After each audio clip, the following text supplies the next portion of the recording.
Læring i det 21. århundrede. John C. Brown er meget optaget af, hvordan vilkårene for læring og behovet for læring har udviklet sig og ændret sig i takt med samfundet. Tidligere handlede det om at overføre, fastholde viden og færdigheder, hvilket har givet god mening i samfund, som kun forandrer sig langsomt. Det er så blevet udfordret i det 21. århundrede på grund af den digitale udvikling. Den udvikling betyder,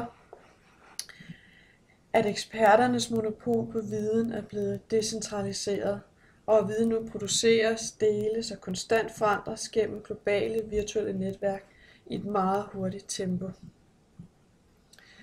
Et af de væsentlige kompetencer er her at kunne så stille de gode spørgsmål, frem for at kunne give de gode svar, altså at man lærer og lærer.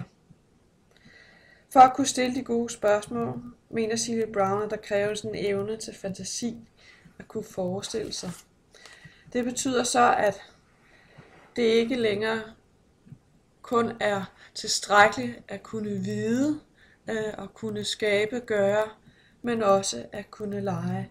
Han mener, at gennem leg er det der læring finder sted.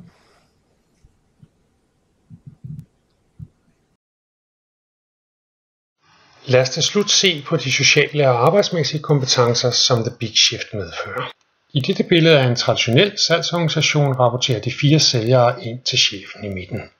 Sælgerne kommunikerer også direkte med hinanden. Men hvad sker der, hvis vi ændrer den lille kontekst og flytter chefen ud af den her struktur? Vil sælgerne automatisk tage over og dele deres viden? Hvem bliver så årets sælger?